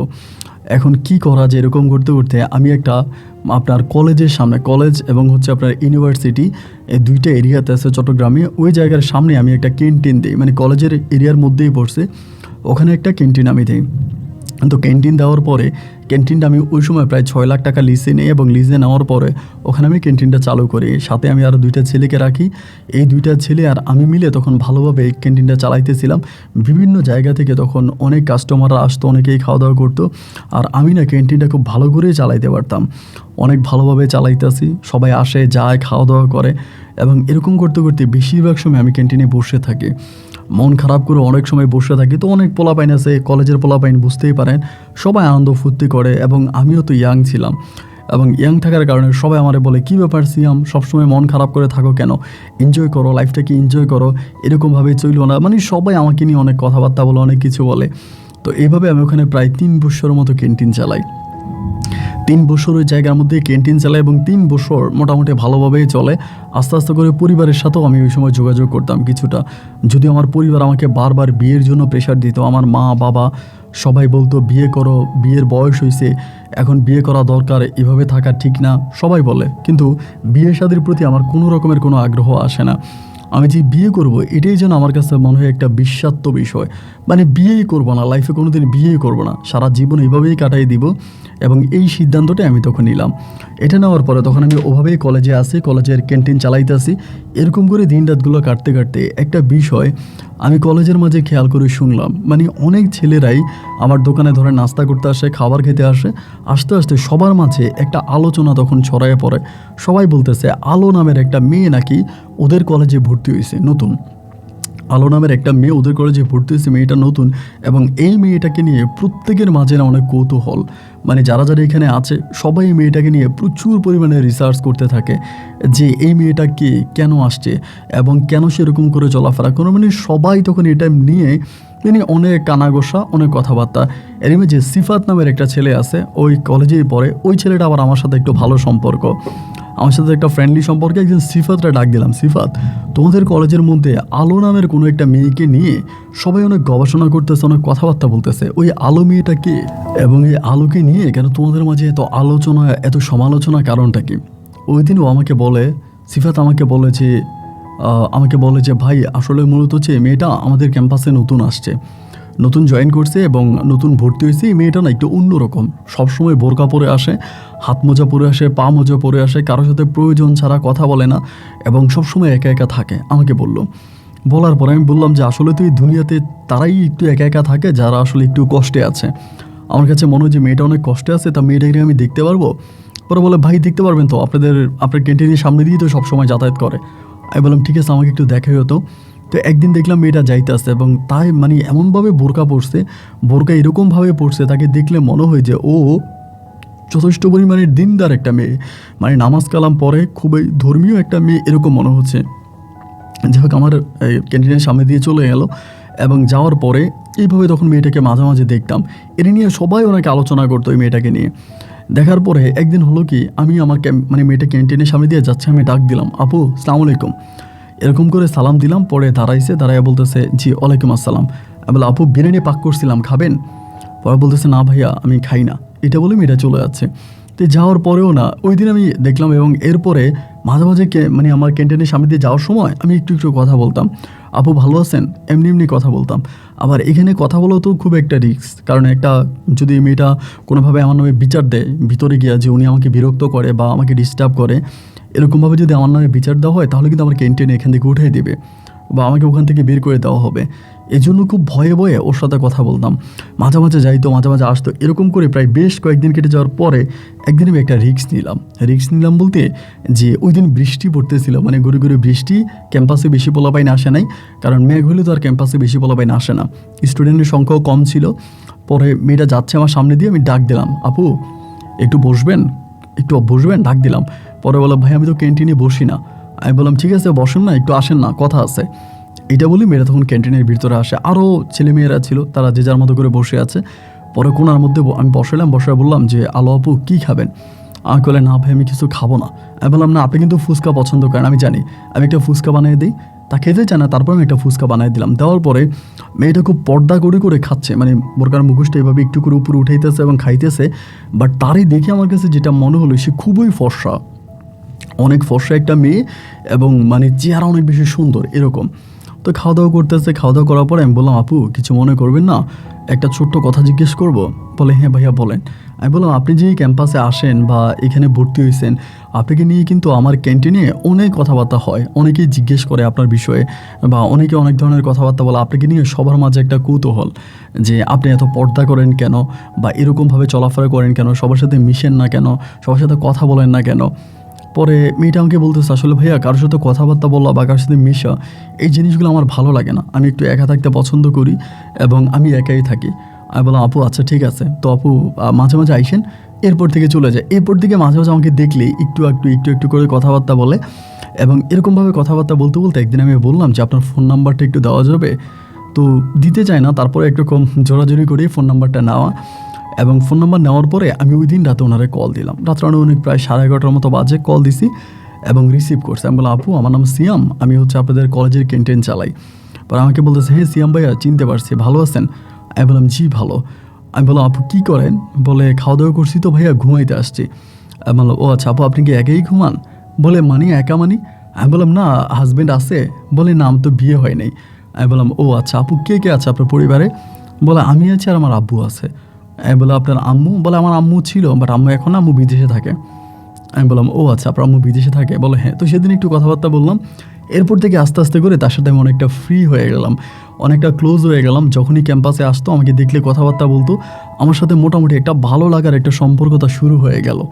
একটা ভালো লাগার সম্পর্ক শুরু হয়, ক্যাম্পাসে আসে, একটু একটু কথাবার্তা বলে এবং খুবই পর্দা করে। আমার তখন আমার ভিতর থেকে এই রিমার পরে যদি কাউকে ভালো লাগে, মানে কোনো মেয়েরই যদি আমার দৃষ্টিতে ভালো লেগে থাকে, তাহলে হচ্ছে আলো নামের এই মেয়েটাকে। ওই আলোকে কিন্তু আমি সরাসরি কখনোই দেখি নাই, তার পুরো মুখটা কখনোই দেখি নাই। হয়তো আমার ক্যাম্পাসে বা আমার ক্যান্টিনে যখন খেতে বসতো, এই চেহারার একটু অংশ দেখা যাইতো এরকম আর কি। আর এমনি লম্বা ছিল, শরীরের গঠন অনেক ভালো ছিল, বাট ওভাবে তাকে আমার কখনোই দেখা হয়নি। যাই হোক, এইভাবে সময়গুলো 1 দিন 2 দিন 3 দিন পার হয়, তার সাথে আমার মাঝে মাঝে ফোনে কথাবার্তা হয়। এরকম করতে করতে আমি সবসময় দেখি কি জানেন, মানে ও জানি কেমন একটা অন্যরকম একাকিত্বতা ফিল করে, মানে সবসময় একাকিত্বতা ফিল করে এবং ওর মানে কথা বলে মনে হয় যে ওর ভিতরে অনেকটা কষ্ট জমে আছে, কিন্তু কষ্টের কথা কারোর সাথে শেয়ার করতে চায় না, মানে কাউকে বলতে চায় না, খুব বেশি কষ্টে আছে। পরে আমি জিজ্ঞেস করি, কী হয়েছে, আমারে বলা যায় কেন ভিতরে এতটা কষ্ট? আমার কোনো কিছু বলে না। পরে আমি বললাম, রিমা তুমি কি করো, মানে তোমার আব্বু কি করে? পরে বলে, আমার আব্বু আসলে তেমন কিছুই করে না, আব্বু বাসায় থাকে আর এমনি বিজনেস করে। তাই আমি বললাম, কী ধরনের বিজনেস? ও আমাকে বলে, আসলে কি বলবো, আমার আব্বা সুদের উপরে টাকা দেয়, মানে সুদের উপরে টাকা দেয় বিভিন্ন দোকানে, বিভিন্ন ব্যবসা প্রতিষ্ঠানে, এগুলোই করে। আর আমার মা বিদেশে থাকে। তাই আমি বললাম, তোমার আব্বা আর তুমি কি একই সাথে থাকো? ও বলে, হ্যাঁ বহু বছর ধরে আমি আর আব্বু একই সাথে থাকি। আমি বললাম, এটা কেমন কথা, তুমি একটা যুবতী মেয়ে, কলেজে পড়াশোনা করো, তুমি তোমার আব্বার সাথে একই বাসায় থাকো, মানে কেউ কিছু বলে না? ও বলে, না কেউ কিছু বলে না। আর আমার আম্মু তো 6 মাস 8 মাস 1 বছর পর পর দেশে আসে এবং আসার পরে আম্মু আমার সাথে থাকে, আমাদের কোনো সমস্যা নাই। তো আমি তাদের জিজ্ঞেস করি, আসলে আমার কাছে সঠিকভাবে মানে ওর সাথে যখন আমি কথা বলি, আমি বুঝতে পারি অনেক কিছু হাইড করে, অনেক কিছু লুকাইতে আছে, খোলাখুলিভাবে আমার সাথে কথা বলে না, ভিতরে অনেক কিছু লুকিয়ে রাখে, মানে কেমন জানি ওর ভিতরে একটা কষ্ট জমে আছে এরকমটা মনে হয়। তো পরে আমি বললাম, আমার কাছে বলো কী হয়েছে বা কেন তুমি এতটা কষ্টে আছো, এটা ওইটা। এবং একদিনও আমাকে ডিরেক্টলি বলে যে, সিয়াম ভাইয়া আমার সম্বন্ধে খুব বেশি জানার চেষ্টা করেন না, আমার সম্বন্ধে যদি খুব বেশি জানার চেষ্টা করেন বা আমার সম্বন্ধে যদি পুরোপুরি জানতে পারেন, তাহলে আপনি আত্মহত্যা করে মরে যাবেন বা আমার কষ্টে আপনি নিজের চোখে পানি চলে আসবে। সো আমার কষ্টের কথাগুলো আমি কারোর সাথে শেয়ার করতে চাই না, আমার কষ্টটা আমি একাই ক্যারি করে বেড়াতে চাই, আমার কষ্টের বোঝাটা আমি একাই বয়ে বেড়াতে চাই। আমি তখন বললাম, এটা কোনো কথা হইল, তুমি কষ্টে আছো, এটা আমার কাছে বললে সমস্যা কি, বলো না। 1 দিন 2 দিন 3 দিন 4 দিন কখনোই আমার কাছে কোনো কিছু বলতে চায় না। এবং এরকম করতে করতে একদিন ক্যাম্পাসে ওর বাবাও, মানে ক্যাম্পাস এরিয়াতে আমার ক্যান্টিনে ওর বাবা একদিন আমার সাথে ওরে দেখছে, মানে একটু খুব ক্লোজলি বসে কথা বলতেছি। তো ওর বাবা মনে হয় কলেজের সামনে দিয়ে কোথাও যাচ্ছে, দেখছে, এবং দেখার পরে ওই দিন ওর বাবা ওরে আমার সামনে ওর গালে একটা থাপ্পড় মারে খুব জোরে। এবং ওর বাবাকে দেখে আমার কাছে যেটা মনে হলো যে এটা ওর বাবা মনেই হয় না, মনে হয় আমার বয়সী একটা ছেলে, মানে ইয়াং একটা ছেলে। তো এইটা ওর বাবা, মানে আমার কাছে খুব সন্দেহজনক মনে হলো যে কী ব্যাপার, এটা ওর বাবা হয় কী করে? আমি কিছু বুঝলাম না। তখন এই লোকটা করলো কি, ওকে নিয়ে ভিতরে চলে গেল, মানে আমাদের কলেজ থেকে বেরিয়ে গেল। এবং কলেজ থেকে বেরিয়ে যাওয়ার পরে এরপরে মানে আপনার আলো প্রায় 8-9 দিনের মতো ক্যাম্পাসে আসে নাই। 8-9 দিন পরে একদিন আসছে, আসার পরে আমার সাথে আর কথা বলে না, আমার নাম্বারটা ব্লক দিয়ে দিছে, আমার নাম্বারটা মানে ব্ল্যাক লিস্টে দিয়ে দিছে, আমার সাথে কথা বলে না। এবং আমি কথা বলতে চেষ্টা করলেও না, ও আমাকে স্কিপ করে চলে যায়, মানে আমাকে ইগনোর করতে থাকে। এরকম করে 1 দিন 2 দিন 3 দিন 4 দিন একদিন কাটতে কাটতে আমি আর একদিন ক্যাম্পাসে ধরে বসছি আমার ক্যান্টিনের সামনে, মানে সামনে দাঁড়াইছি যে তোমার সাথে আমার কথা আছে, মানে ইয়েতে আসো, ক্যান্টিনে আসো। তো বাধ্য করার পরে ক্যান্টিনে আসার পরে ও কান্না করতেছে। আমি বললাম, রিমা কান্না করো না, সরি আলো কান্না করো না, আমার কাছে বলো কী হয়েছে, কেন তুমি এতটা কষ্ট পাচ্ছ? আর ওই ভদ্রলোক কে যে তোমাকে ওই দিন আমার এখান থেকে নিয়ে গেল? ও বলে, ওইটি আমার বাবা। আমি বললাম, তোমার বাবা এতটা ইয়াং কেন, মানে তোমার বাবাকে দেখলে মনেই হয় না যেটা তোমার বাবা, এরকম ইয়াং কেন? ও তখন আমাকে বলে, আসলে কি বলবো, উনি আমার আপন বাবা না। আমি বললাম, মানি তোমার আপন বাবা না, তো তোমার আপন বাবাকে? ও তখন বলতেছে, আমার আপন বাবা কোথায় আমি জানি না। আমি বললাম, আরে আমার কাছে বলো তোমার আপন বাবা কোথায়, তুমি জানো না? কান্না করো না প্লিজ, আমার কাছে খুলে বলো, আমার না তোমার কথাগুলো শুনতে হবে। তোমার মাঝে অনেক কষ্ট লুকিয়ে আছে, আমি তোমার এই কষ্টের কথাগুলো জানতে চাই। আমি তোমাকে রিকোয়েস্ট করে বলতেছি, মেহেরবানি করে আমাকে সব সত্যি কথাগুলো বলো যে কী হয়েছে, কেন তোমার মনে এতটা কষ্ট। ওই সেদিন আমার সামনে বোরকার মুখোশটা খোলার পরে আমি সাক্ষাৎ আমার চোখের সামনে একটা পরীকে দেখতে পাই। অসম্ভব রকম সুন্দর ওর চেহারা, মায়াবী ওই চোখ দুটো জলে ভিজে টুইটম্বুর হয়ে আছে। কান্না করতে করতে আমাকে বলতেছে, সিয়াম ভাইয়া আমাকে যেতে দেন, আমি যে কোনো সময় মারা যেতে পারি। এই পৃথিবীটা আমার কাছে বিস্বাদের মতো মনে হয়। এই পৃথিবীর মানুষগুলো এক একটা কালপিট, আমি এই কালপিটদের মাঝে থাকতে চাই না। আমি যে কোনো সময় দুনিয়া ছেড়ে চলে যাব। ঠিক সেই সময় আমার রিমার কথা মনে হয়। আমার ভালোবাসা মানুষ রিমাও তো একদিন অশ্রু সচল চোখে আমাকে এই কথা বলেছিল চলে যাবে। রিমাকে হয়তো আমি বাঁচাতে পারলাম না, কিন্তু আলো আমার জীবন থেকে এইভাবেই নিভে যাবে এটা হতে পারে না। সেদিন হয়তো আমার কাছে টাকা ছিল না, আমার ক্ষমতা ছিল না। আজকে তো আমার পকেটে টাকাও আছে, আমার ক্ষমতাও আছে। তাহলে কেন আমার সামনে আলোর মতো একটা মেয়ের জীবন এভাবে নিভে যাবে? আমি তখন বললাম, আলো আমার কাছে তুমি প্লিজ বলো কি হয়েছে। এই লোকটা তোমার বাবা, তোমার কোনো ভাই বোন নেই? বলে না, আমার কোনো ভাই বোন নাই, উনি আমার সৎ বাবা। আমি বললাম তোমার আপন বাবা? বলে আমার আপন বাবা, আমার বয়স যখন প্রায় 4 মাস, ওই সময় আমার মা এই লোকের সাথে সম্পর্কে জড়ায়, এবং সম্পর্কে জড়ানোর পরে আমার মা তখন আমার আব্বাকে ছেড়ে এই লোকটাকে বিয়ে করে। আমি বললাম তোমার যখন 4 মাস তখন তোমার আম্মা তোমার আব্বাকে ছেড়ে দেয়, আর এই লোকটাকে দেখে তো এতটা বয়স্ক মনে হয় না। ও তখন বলে আসলে উনি অনেক জিম করে, নিজের ফিটনেসের অনেক খেয়াল নেয়, যত্নবান, মানে শরীরের প্রতি অনেকটা যত্ন করে। মেয়েরা যেরকম শরীরের যত্ন করে, স্কিনের যত্ন করে, উনি এরকম চেহারা এবং স্কিনের যত্ন নেয়। উনি যথেষ্ট পরিমাণের হ্যান্ডসাম থাকতে পছন্দ করে। আমি বললাম ও আচ্ছা ঠিক আছে, তো এই লোকের সাথে তুমি এক ঘরে আসো, তোমার মা কিছু বলে না? আমাকে বলে না, মা কেন কিছু বলবে, মা কিছু বলে না। এই কথা বলে উঠে চলে যাচ্ছে। আমি বললাম প্লিজ আজকে আলো আমি তোমার সব কথাগুলো শুনবো, আজকে আমি তোমার সব কথাগুলো শুনবো, যে কথাগুলো তুমি তোমার বুকের ভিতরে বৎসরের পর বৎসর লুকিয়ে রেখেছো। আমাকে প্লিজ কথাগুলো বলো। ও আমাকে বলে দেখেন আপনি আমার কাছে কী চান, আমি না জানতে চাই, আগে আপনি আমাকে এটা বলেন। আমি বললাম আলো যদি জানতে চাও তাহলে আমি তোমাকে বলি, আমি তোমাকে ভালোবাসি, আমি তোমাকে বিয়ে করতে চাই। ও আমাকে বলে আমার তো বিয়ে হয়ে গেছে। আমি বললাম মানি, এটা তুমি কী বলতেছো? ও বলে হ্যাঁ আমার বিয়ে হয়ে গেছে। আমি বললাম আলো দেখো আমার সাথে এরকমটা করো না, আমার কাছে বলো কি হয়েছে, কেন তোমার মনে এতটা কষ্ট, প্লিজ আমাকে সব কিছু খুলে বলো। ও তখন আমাকে বলে দেখেন আমি যখন ক্লাস 8-এ পড়ি তখন আমি একটা ছেলের প্রেমে পড়ি। এই ছেলেটা, আমি যে স্কুলে পড়াশোনা করতাম ওই স্কুলের এরিয়ারই একটা ছেলে ছিল, এবং দেখতে শুনতে অনেক সুন্দর ছিল। এই ছেলের সাথে আমি প্রেম ভালোবাসা করি, এবং প্রেম ভালোবাসা করে আমি ওই ছেলের সাথে পালিয়ে যাই, এবং পালিয়ে যাওয়ার পরে এই ছেলেটার সাথে আমি 4 মাসের মতো সংসার করি। 4 মাস সংসার করার পরে ছেলেটা আমাকে একটা বেশ্যা পাড়াতে, একটা খারাপ পল্লীতে আমাকে বিক্রি করে দেয়। আমি বললাম মানি? বলে হ্যাঁ, এই ছোট্ট বয়সে আমি এত বড় একটা প্রতারণার শিকার হই। আমাকে একটা পাড়ায় বিক্রি করে দেয়, এবং ওই পাড়ায় বিক্রি করে দিলে পরে আমার আব্বা তখন অনেক কষ্ট করে আমাকে ওখান থেকে ছুটে নিয়ে আসে। আমার আম্মা টাকা পয়সা দেয়, আম্মুর টাকা পয়সা দিয়ে আব্বু তখন আমাকে ছুটে আনে। আমি বললাম তারপর থেকে আমি আব্বুর সাথে সাথেই আছি। আমি বললাম তো তোমার আব্বুর সাথে সাথে আসো, তোমার আব্বু তোমাকে বিয়ে দিবে না? বলে না। আমি বললাম কেন? ও বলে কেন এটা আমি ঠিক বলতে পারবো না, তবে আমি এটাই জানি আমার বাবা কখনো আমাকে বিয়ে দিবে না। আমি বললাম আলো প্লিজ কেন বিয়ে দিবে না সেটা তো আমাকে বলবা। ও আমাকে বলে উনি আমাকে বিয়ে দেবে না কারণ উনি আমাকে পছন্দ করে। আমি বললাম আলো তোমার বাবা তোমাকে পছন্দ করে? বলে হ্যাঁ, তিনি আমার সৎ বাবা, তিনি আমাকে অনেক পছন্দ করে। আমি বললাম তো যে বাবা তার মেয়েরে পছন্দ করে সেই বাবা কি তার মেয়েরে বিয়ে দেয় না? ও তখন আমাকে বলে উনি আমাকে একটু অন্যভাবে পছন্দ করে, আর 10টা বাবা যেভাবে তাদের মেয়েদেরকে স্নেহ করে তিনি আমাকে ঠিক ততটাই ভালোবাসে। ওর কথাগুলোর মাঝে আমি একটা রহস্য একটা গন্ধ পাচ্ছিলাম। আমি তখন বললাম আলো প্লিজ আমাকে ক্লিয়ারভাবে জানতেই হবে কে এই লোক, কি তার পরিচয়, এবং কেনই বা তুমি এই লোকটাকে নিয়ে এত কৌতূহলবশত কথা বলতেছো। আমাকে প্লিজ বলো যে আসলে এই লোকটা কী চায় তোমার কাছে। ও আমাকে বলে যেটা তুমি চাও এটাই ওই লোকটা চায়। আমি বললাম আমি কি চাই? ও বলে আমার দেহ। আমি বললাম আরে আমি তোমার দেহ চাই এটা আমি কখন বললাম? আমি তোমাকে ভালোবাসি, আমি তোমাকে বিয়ে করতে চাই। ও বলে বিয়ে করার পর তো দেহটাই পাবা তাই না? আমি বললাম তাহলে উনি ওটা কীভাবে চাই, উনি তো তোমার বাবা। ও বলে আমি আর কিছু বলতে পারবো না, শুধু এটুকুনি বললাম। এই বলেও তখন এখান থেকে একরকম জোর করে উঠে চলে যায়, এবং ওর চলে যাওয়া দেখে না আমি আরও বেশি মর্মাহত হই যে কী ব্যাপার। ও ও আসলেই তো আমাকে কোনো কিছু বললো না, ও চলে গেল।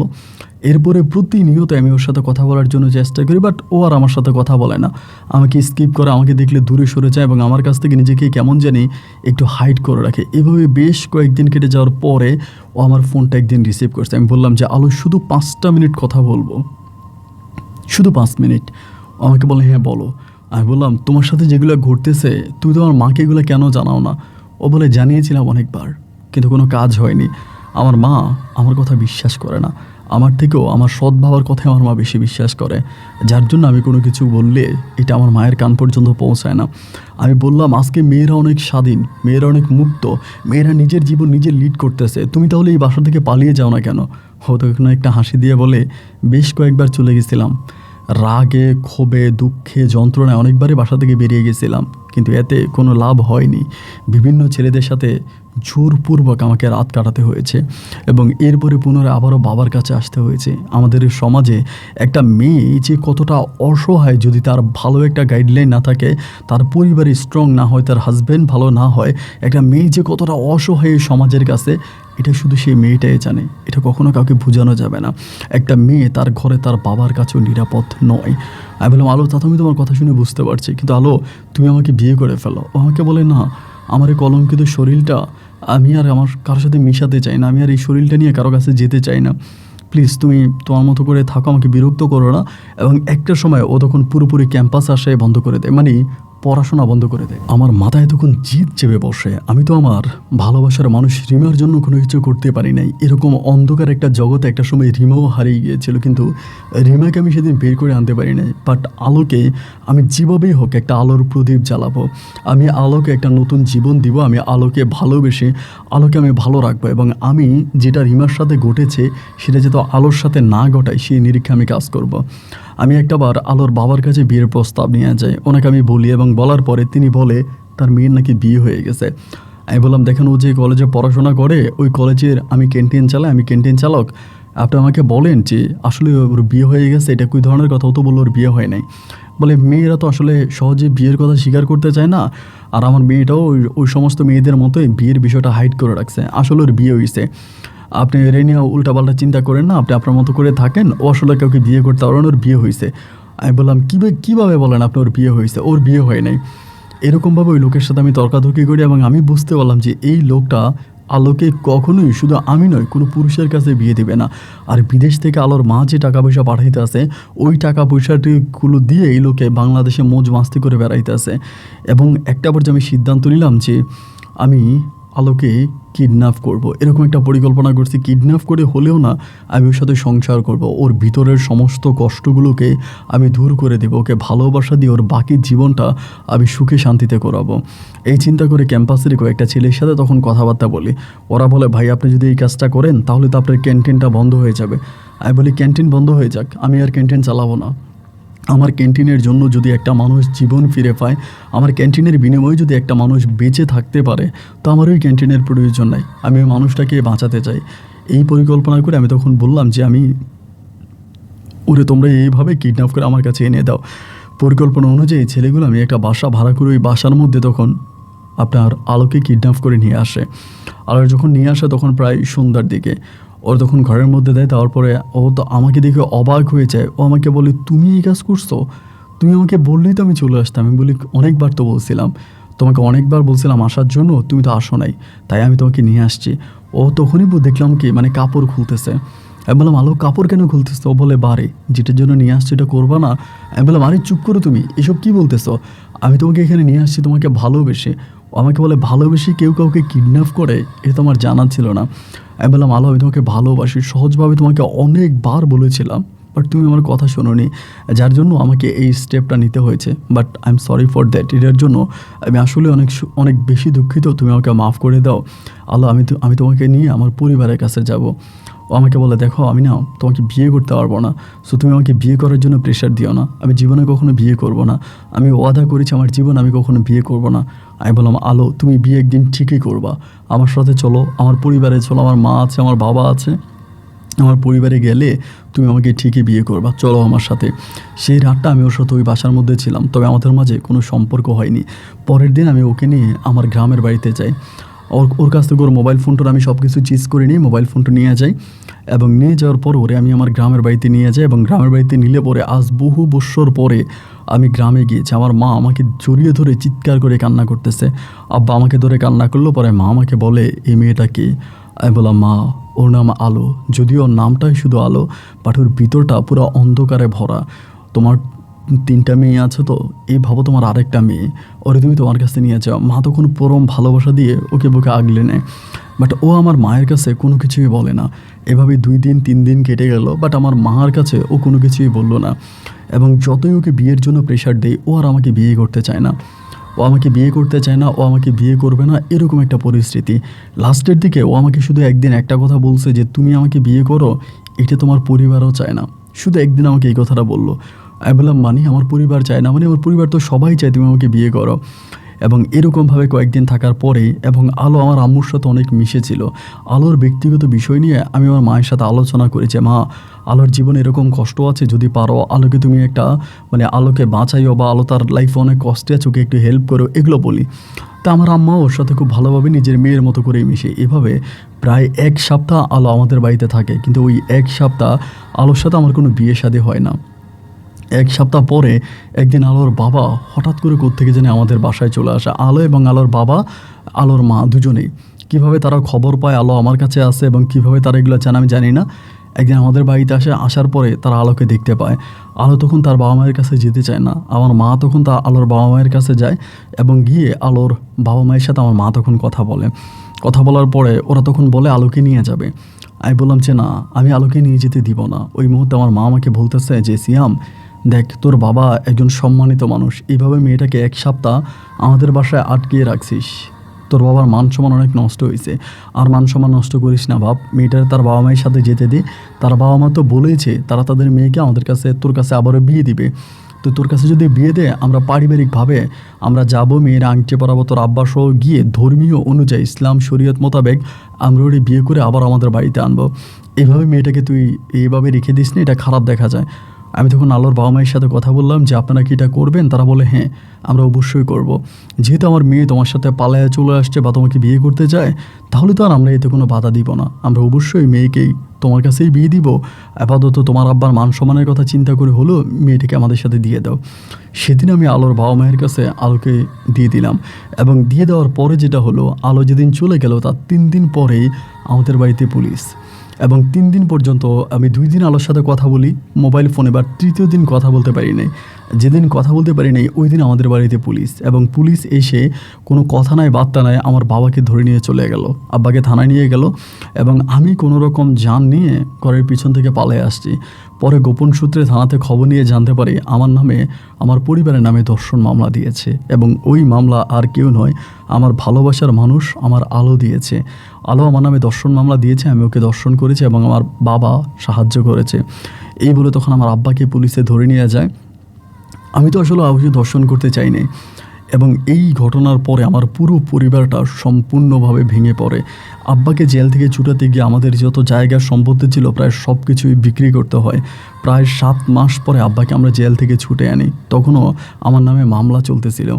দেখেন 7 মাসে আমার গোটা পরিবারটা ধ্বংস হয়ে যায়। ধ্বংস হয়ে যায় বলতে আমার বড় যে বোনটাকে বিয়ে দিয়েছিলাম, শুধু আমার বড় বোনটা তার স্বামী সংসার করতে পারে। আর ছোট যে 2টা বোনকে বিয়ে দিয়েছি, আমার ছোট 2টা বোন তার শ্বশুর বাড়ি থেকে নির্যাতিত ও অপমানিত হয়ে আমার বাড়িতে ফিরে আসে। তার কারণ হচ্ছে যার বাবার নামে ধর্ষণ মামলা আছে তারা কখনোই ওই মেয়েকে নিয়ে সংসার করবে না, যার জন্য আমার 2 বোনকে আবারও আমাদের পরিবারে ফিরিয়ে দেওয়া হয়।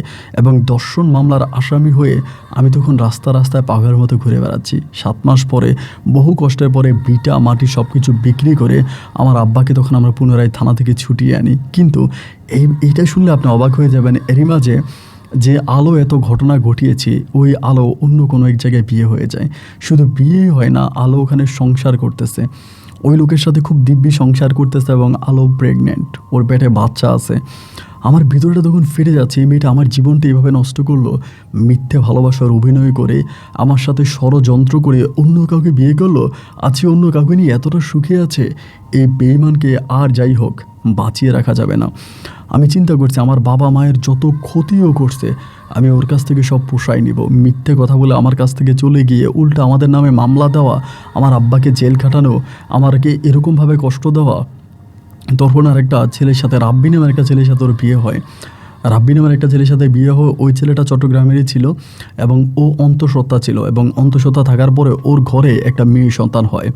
ওর ঘরে একটা মেয়ে সন্তান হয়। আমি সব ওর খোঁজ খবর নিচ্ছিলাম, ও কোথায় থাকে, কি করে, এই সমস্ত কিছু আমি ডে বাই ডে খবর নিতেছি। এবং আমার টার্গেট, ও যেভাবে আমার জীবনটা নষ্ট করেছি ঠিক একইভাবে আমি ওর জীবনটা নষ্ট করে দিব। যেভাবে আমাকে ও রাস্তার ফকির বানিয়ে দিয়েছে, আমার বাবা মায়ের চোখে আমাকে বিশ্বাস হিসেবেও তৈরি করেছে, ঠিক তেমনি আমি ওর জীবনটাকে নষ্ট করব। আমার জীবনটাকে তুষের আগুনের মধ্যে জ্বালিয়ে ও সুখে শান্তিতে সংসার করবে ফুলের বাগানে, তা তো আর হতে পারে না।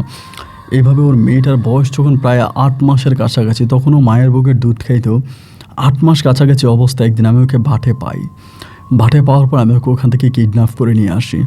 ওই জায়গা থেকে কিডন্যাপ করে ওকে নিয়ে আসি, এবং কিডন্যাপ করে আনার পরে আমি ওকে যে কোনো একটা জায়গায় নিয়ে যাই। এবং নিয়ে যাওয়ার পরে সেখানে 1-2জন নয়, আমার অনেক বন্ধুদেরকে দিয়ে আমি ওর সাথে খারাপ কাজ করাই। এবং ওর সাথে খারাপ কাজ করে 26 দিন পর্যন্ত ওরে আমি বনের মধ্যে লুকিয়ে রাখি। 26 দিন পরে যে কোনো একটা মাফিয়া চক্রের মাধ্যমে আমি আলোকে বিক্রি করে দেই। এবং আলোকে আমি বিক্রি করে দেই। আলোকে বিক্রি করে দেওয়ার পরে আমার মায়ের কাছে একদিন আমি এই কথাটা স্বীকার করি। আমার মাকে আমি একদিন বলি, মা, যে মেয়েটা আমাদের জীবনটা নষ্ট করেছে, আমি কিন্তু ওই মেয়েরে ছাড়ি নাই। আমি ওই মেয়েরে এমন শিক্ষা দিয়েছি যাতে ওর জীবনে কখনো কোনো দিন এই সমাজে মুখ না দেখাতে পারে, যাতে কোনো দিন সমাজের চোখে চোখ রাখিয়ে ও কখনো কথা বলতে না পারে। আমার মা তখন আমার বলে, কী করছিস? আমি তখন মারে বলি, মা, যে এখানে ওর বিয়ে হয়েছে ওখানে ওর মেয়েটার সহ রাইখা আমি ওরে নিয়ে আসছে আইনা, ওর সাথে এই ধরনের কাজ করে ওরা আমি বিক্রি করে দিছি। আমার মা তখন আমার বলে, কাজটা তুই ভালো করিস নাই। আমি বললাম, জানি তুমি এটাই বলবা, জানি তুমি এটাই বলবো আমি কাজটা ভালো করি নাই। তো এরপরেও আমি যেটা করছি আমি এটা ঠিকই করছি, কারণ ওর মতো মেয়ের এটাই হওয়া দরকার ছিল। আমার মা তখন বলে, তাহলে একটা কাজ কর, আমাকেও ওই বেশ্যাপাড়াতে বিক্রি করে দে।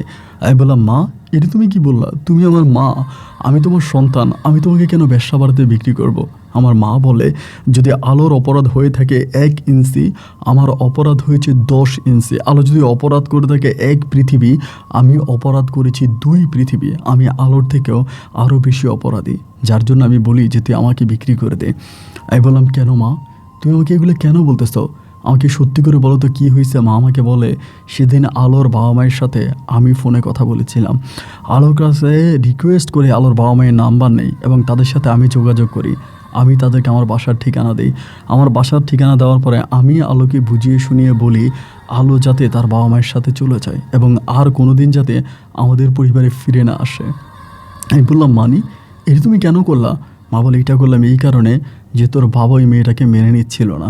তোর বাবাকে আমি যতভাবেই বলছি তোর বাবা ওই মেয়ে যদি পরিবারে থাকে তাহলে তোর বাবা আত্মহত্যা করবে, তোর আব্বু ফাঁসি দিবে, এইটা ওইটা বলে, যার জন্য আমি তোর বাপের মুখের দিকে তাকিয়ে ওরে আমি ওইখানে পাঠিয়ে দিই। ওরে আমি রিকোয়েস্ট করি, হাতে পায়ে ধরে যখন বলি, মেয়েটা তখন আমার কথায় রাজি হয়, বলে ঠিক আছে ওর পরিবারের সাথে চলে যাবে। ও ওর পরিবারের সাথে চলে যায়, কিন্তু আমি জানি না ওর পরিবারের সাথে চলে যাওয়ার পরে ও মামলা কেন দেয়। ও মামলা কেন দেয় এটা আমি জানি না।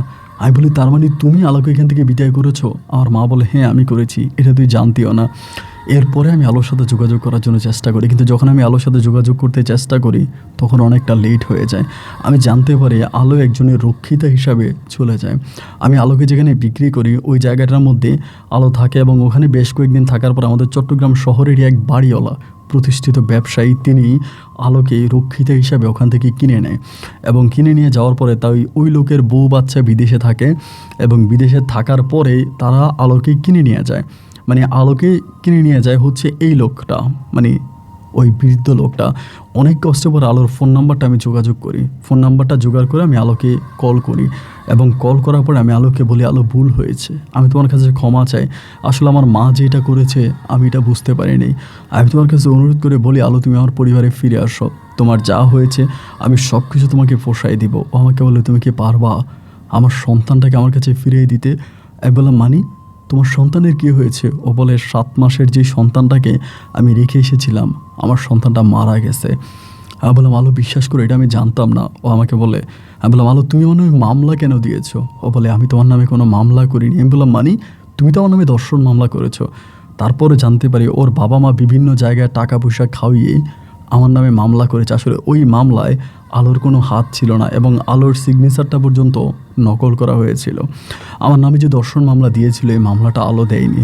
আমি ওকে অনুরোধ করে বলেছিলাম, আলো তুমি আমার কাছে ফিরে আসো, তুমি একে নিয়ে আমি সংসার করবো, তোমাকে নিয়ে আমি ভালো থাকবো, কিন্তু আলো আমার কাছে আর ফিরে আসেনি। লাস্ট পর্যন্ত আমি আলোর বাবা মায়ের নামে থানায় মামলা করি, মিথ্যে জালিয়াতি মামলা করি, আলোর কথা রেকর্ড করি, করে ওই রেকর্ড শুনি আলোর বাবা মায়ের নামে মামলা করি। মামলা করার পরে আলোর বাবা মা তখন দেশ থেকে পালিয়ে যায়, তারা সৌদি আরবে চলে যায় এবং আলোর বাবা মা এই পর্যন্ত সৌদি আরবে আছে। আলোর যে একটা মেয়ে ছিল সেই মেয়েটা মারা গেছে, যেটাকে আলো 7 মাসে রেখে এসেছিল এবং আলোর হাজব্যান্ড অন্য একটা জায়গায় বিয়ে করে ফেলে। কিন্তু আলো আজও সেই 70 বৎসরের বয়স্ক লোকটার সাথে সংসার করে যাচ্ছে বিয়ে ছাড়া। রক্ষিতা হিসাবে আলো ওই পরিবারে থেকে যাচ্ছে। আমি আলোকে দেখতে পাই, কিন্তু আলোর সামনে যেতে আর সাহস পাই না। আমি আলোর কাছে হাত জোর করে অনুরোধ করে ক্ষমা চেয়ে আলোকে বলি, আলো তুমি আমার জীবনে ফিরে আসো, আমার যা হয়েছে আমি সব কিছুর জন্য তোমার কাছে ক্ষমা চাই, আমি তোমাকে নিয়ে সুখে শান্তিতে সংসার করবে। কিন্তু আলো আর সেই জায়গা থেকে আসতে চায় না। আপন ভাই, আমি অনেক দিন ধরে আপনার গল্প শুনি এবং আমি আপনার অনেক বড় একজন ফ্রেন্ড। আজ আমি আপনার কাছে আমার দুঃখের কথাগুলো বললাম। আমার চোখের সামনে আমার ভালোবাসার মানুষটা 70 বৎসরের একটা বিদ্যার সাথে সংসার করে যাচ্ছে। আমি এত বলার পরেও আমার লাইফে আর আসে না। আমি ওকে আমার জীবনে ফিরে পেতে চাই, বাকি সময়টা, বাকি জীবনটা আমি ওর সাথে কাটাতে চাই। তাই আপনার কাছে হাত জোর করে অনুরোধ করে বলি, আপনি একটু আলোর সাথে যোগাযোগ করেন। এটা আলোর ফোন নাম্বার। আলোকে বলেন আলো যাতে আমার কাছে ফিরে আসে। যদি ফিরে আসে আমি আলোর সাথে বাকি জীবনটা একসাথে কাটাতে চাই। আমি আলোকে অনেকবার কল দিয়েছি, আলো আমার নাম্বার ব্লক করে দেয়। এই নাম্বার আমি আলোকে কখনোই কল দিই নেই, এইটা আলোর নাম্বার। আপনি আলোকে একটু কল দিয়ে বলেন আলো যাতে আমার জীবনে ফিরে আসে। আমি জীবনে কখনোই বিয়ে করব না, বাকি জীবনটা ওর জন্য অপেক্ষা করে যাব। আমার ভাগ্যটা এমন কেন বলেন তো, যে ডালে আমি পা রাখি, যে ডালে আমি বসি, সেই ডালটাই কেন ভেঙে যায়? আমি কেন 8-10টা মানুষের মতো সুখে শান্তিতে বাঁচতে পারি না? আপন ভাই, আমার গল্পটা রেকর্ড করবেন আর আমার সাথে যোগাযোগ করবেন। এটা আমার ফোন নাম্বার। ভালো থাকবেন। আসসালামু আলাইকুম।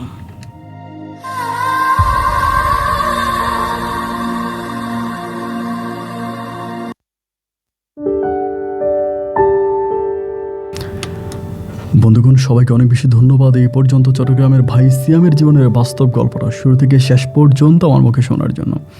এই গল্পটা আসলে অনেক কষ্টদায়ক ছিল এবং সত্যিকার অর্থে আলোর জন্য আমারও কষ্ট হচ্ছে। দেখেন, আমাদের এই পৃথিবীতে এমন কিছু ঘটনা ঘটে যা না পারে মানুষ অন্যের কাছে শেয়ার করতে এবং যা না পারে নিজের ভিতরে লুকিয়ে রাখতে। আজকে আলোর যে পরিস্থিতি বা আলোর যে পরিণতি, সিয়াম গিয়েছিল আলোর উপকার করার জন্য, কিন্তু উপকার করতে গিয়ে আলোর জীবনের সবচেয়ে বড় ক্ষতিটাই করেছে এবং যা করেছে সিয়ামের মা করেছে। এই জন্য আমাদের বিষয়ে আমাদের প্রতিটা সম্পর্কের মাঝে বলে রাখি, স্বামী স্ত্রীর মাধ্যমে না, মানে স্বামী স্ত্রীর মধ্যে কোনো কিছু লুকাতে নাই। আমি অনেককেই বলি যে ভাই প্লিজ কোনো কিছু লুকায়েন না। অনেক সময় স্ত্রী ঘরে কি অনেক বিষয় লুকায়, স্বামী ঘরে কি অনেক বিষয় লুকায় এবং এই লুকায়িত বিষয়গুলো একটা সময় এমনভাবে বিস্ফোরণ হয়, এতে গোটা সংসারটাই ভেঙে যায়, গোটা জীবনটাই নষ্ট হয়ে যায়। আলো যদি সিয়ামকে সব কিছু জানাই দিত যে তোমার মা আমাকে এটা বলতেছে, তোমার মা আমাকে আমার পরিবারের কাছে চলে যেতে বলতেছে, বা তাহলে কিন্তু বিষয়টা এরকম হয় না। বাট আলো কিন্তু এটা বলে নাই, নিজের ভিতরে লুকিয়ে রেখে সিয়ামের মায়ের কথা শুনে চলে গেছে এবং এতে সিয়াম মনে করেছে আলো তার ক্ষতি করেছে, আলো তার সাথে বেইমানি করেছে। আর সেই বেইমানের প্রতিশোধ নিতে গিয়ে সিয়াম নিজের জীবনটাও নষ্ট করলো, আলোর জীবনটাও নষ্ট করলো। যাই হোক, এটা ছিল আমার মন্তব্য এবং এই গল্প নিয়ে যদি আপনাদের কোনো ব্যক্তিগত মতামত থাকে তো কমেন্ট বক্সে লিখবেন। আজ এখানেই বিদায়, ইনশাল্লাহ দেখা হবে অন্যদিন অন্য কারো বাস্তব জীবনের গল্প নিয়ে। আল্লাহ হাফেজ এন্ড আসসালামু আলাইকুম।